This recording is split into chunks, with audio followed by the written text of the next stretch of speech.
Olá, alunos! Tudo bem com vocês? Voltamos, então, para mais uma aula de ciências.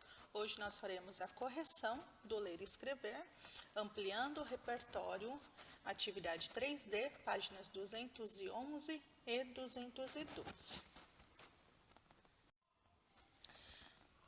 Nessa atividade, nós vamos preencher o quadro de análise dos recursos usados pelos autores do conto 1 e o conto 2, que seria Entrando no Quarto Misterioso e A Velha de um Olho Só. Vamos lá? Então, aqui nós vamos falar dos recursos usados para criar suspense. No conto 1, nós temos um recurso. Eu coloquei citações ou palavras do próprio conto para que a gente compreenda melhor, ok? Então, aqui diz, estou com muito medo agora. Então, ele está com muito medo agora, mas por que ele está com medo naquele momento? O que está acontecendo ali? Então, junto com o medo, tem uma relação com o suspense também. Faço 2 voltas com a mágica chave. Clac, clac. Então, quando o autor ele narra, esse passo a passo de abrindo a chave para saber o que tem naquele quarto, olha o suspense que ele cria, não é verdade? Que surpresa, tem um visitante. E aí cria um suspense, por quê? Porque nós não sabemos quem é o visitante. Olho e me espanto. O que fez o menino, certo? Ficar espantado naquele momento. E no conto 2, A Velha de um Olho Só, nós temos, após uns segundos, assentada, despojadamente, ela aponta o tear. Então, cria um suspense, ela aponta o tear. O que ela quer dizer, quando ela aponta no tear? O que tem lá? Não é verdade? Cria um suspense. Por quê? Porque a gente não sabe o que está acontecendo ali. O que, na verdade, a assombração vai fazer naquele momento, O silêncio que nos aproxima. Então, quando o autor ele coloca essas expressões, o silêncio que nos aproxima, ele cria um suspense, porque no meio daquele silêncio, a gente tem a incerteza, não sabe o que vai acontecer. O cenário horroroso se forma sobre as tramas. Então, o suspense está onde? Na trama. Nós não sabemos o que tem na trama, o que está acontecendo ali, ok? Só depois, mais para frente, quando falo o que tem na trama, que o suspense ele acaba. O silêncio da casa me assombra. Então, todo esse cenário, como eu disse anteriormente, todo esse cenário da casa, todo aquele mistério que tem na casa, naquele cômodo, tudo isso faz com que crie esse suspense, que seria o que a gente não sabe o que vai acontecer, certo? O que vai aparecer, como que os fatos vão se desenrolar durante a narrativa. Pego novamente a chave da sala maldita, é como pensei. É como pensei, mas é como eu pensei o quê, Então, traz aí pra gente aquela incerteza de não saber o que está acontecendo. Recursos usados para assustar. Vamos lá? No conto 1, Entrando no Quarto Misterioso, nós temos o piscar das lâmpadas. Está piscando sem parar. Então, quando a gente assiste aqueles filmes em que a gente sabe que ali tem assombração, algo sobrenatural acontecendo, a gente percebe as luzes piscando sem parar. E não é um defeito da lâmpada, é sim algo sobrenatural que está chegando, está próximo daquele ambiente, certo? Uma voz esganiçada e com tom maligno deu-me um susto vindo de trás. Então, olha esse recurso que foi usado, né? A descrição da personagem, uma voz esganiçada e com um tom maligno. Então, essas palavras, né, esses recursos são utilizados para assustar. Minha alma líquida se congela de medo. Então, ele diz, a minha alma líquida, ele fala profundamente do medo do menino.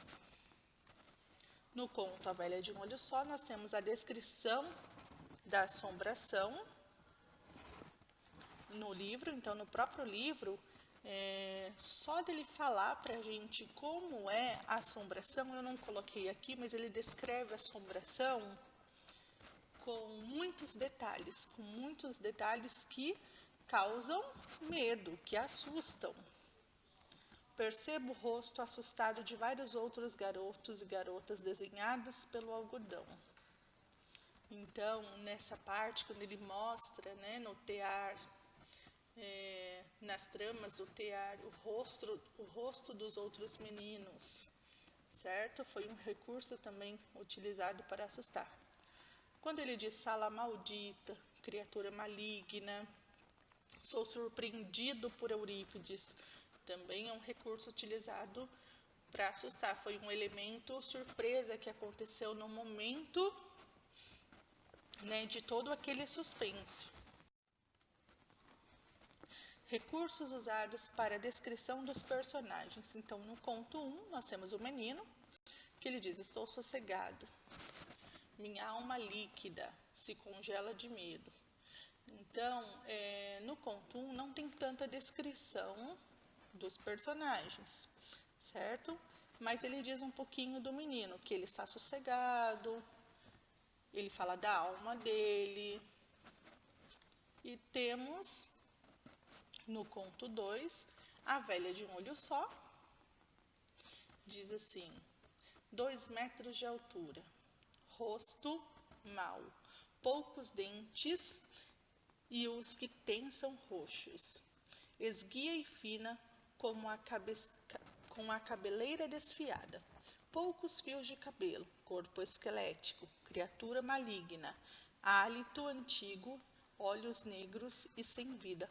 Olha o conteúdo, a quantidade de recursos que o autor utilizou para descrever a velha de um olho só, a assombração. E nós temos o André, que é um menino, que ali o autor descreve ele como rapazinho, cansado, com medo, hipnotizado, ok? Recursos usados para a descrição do ambiente. Então, no conto 1, nós temos a chave. Ele descreve a chave como pesada e feita de uma mistura de cobre com tom esverdeado. Atrás dos velhos barris de carvalho, diz que a chave é mágica. Detalhes da construção da casa, como a tapera, a ruína de um antigo tear, quartinho de taipa. Detalhes da casa, quartos que ficam além da salona, janelas que dão para o quintal. Então, todo esse movimento é para descrever o cenário, o ambiente.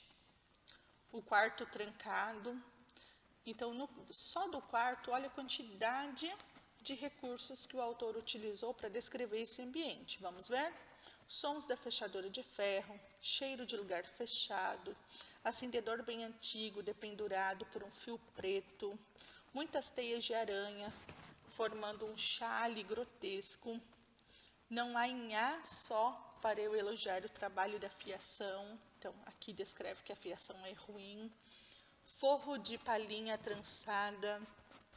No centro do cômodo, veja um tear enorme, lindo e bem que empoeirado, mas com os fios ainda esticados e lâmpadas piscando. Olha a riqueza de recursos nesse conto.